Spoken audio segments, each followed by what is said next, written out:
রাখেন না, ওই ফেরেশতা দৌড় ছাড়ার চোটের মধ্যে, দুর্গন্ধময় চোটের মধ্যে উহাকে গ্রহণ করেন, ঊর্ধ্ব আকাশে তুলেন। ঊর্ধ্ব আকাশে নিয়ে যাওয়ার পরে প্রথম আকাশের নিরাপত্তা রক্ষীরা পরিচয় জিজ্ঞাসা করেন। পরিচয় জানার পরে বলেন, লা তুফতাহু লাহুম আবওয়াবুস সামা, এদের জন্য আসমানের দরজা খোলা হবে না, আসমানের দরজা তাদের জন্য বন্ধ। সেখান থেকে ঢিল নিক্ষেপের মতো ওই ফেরেশতারা জমিনের মধ্যে ওই রূহকে নিক্ষেপ করেন, আর কবরের মধ্যে নিয়ে আসা হয়। কবরে নিয়ে আসার পরে নাকির এবং মুনকার ফেরেশতা প্রশ্ন ওই তিনটি করেন, মার রাব্বুকুম মান নাবিয়্যুকুম মা দীনুক। সে উত্তরে বলে, হা হা লা আদরি, হায় হায় আমি তো জানি না। একজন ঘোষক ঘোষণা করেন, কাযাবা আবদি, আমার বান্দা মিথ্যা বলছে। ওয়াফরিশুহু মিনান নার, জাহান্নামের বিছানা বিছিয়ে দাও। ওয়ালবিসুহু মিনান নার, জাহান্নামের পোশাক পরিধান করিয়ে দাও।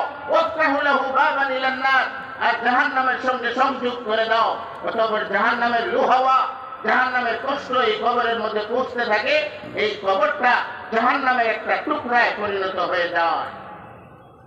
শুধু তাই নয়, একজন অন্ধ বধির ফেরেশতা, যার চক্ষুও নাই কানও নাই, নিযুক্ত করা হয়, যার সঙ্গে এমন ডেঞ্জারাস একটা গুর্জ থাকবে যে গুর্জ দিয়ে যদি পাথরের পাহাড়ে আঘাত করা হয়, ওই পাথরের পাহাড় চূর্ণ বিচূর্ণ হয়ে যাবে।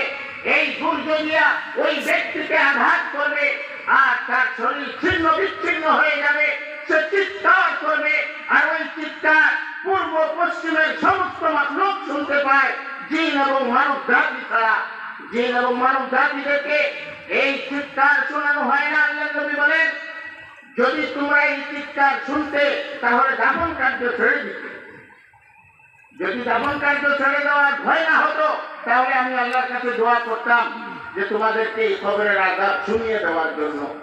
ওইভাবে সে চিৎকার করবে, সমস্ত মাখলুক শুনতে পায়, জিন এবং মানব জাতি ব্যতীত। আর শুধু তাই নয়, ৯৯টা সাপ নিযুক্ত করা হবে, এমন ডেঞ্জারাস সাপ যার টাক হবে মাথা, আর দুই চক্ষুর উপরে কালো দুইটা বিন্দু হবে। এটা ডেঞ্জারাস সাপ হয়, বিষাক্ত সাপ হয়। হাদিসের মধ্যে আছে এই সাপগুলি একটা যদি দুনিয়ার মধ্যে শ্বাস ছাড়ে, তবে ওই শ্বাসের বিষক্রিয়ার কারণে দুনিয়ার সকল শাক সবজি ভস্ম হয়ে যাবে, বিষক্রিয়ার কারণে ছাই হয়ে যাবে। এমন বিষাক্ত সাপ ৯৯টাকে দংশন করতে থাকবে, কামড়াতে থাকবে। এইভাবে কত ধরনের শাস্তি বৎকারের খবরের মধ্যে হবে। হযরত উসমান রাদিয়াল্লাহু তাআলা আনহু বলেন,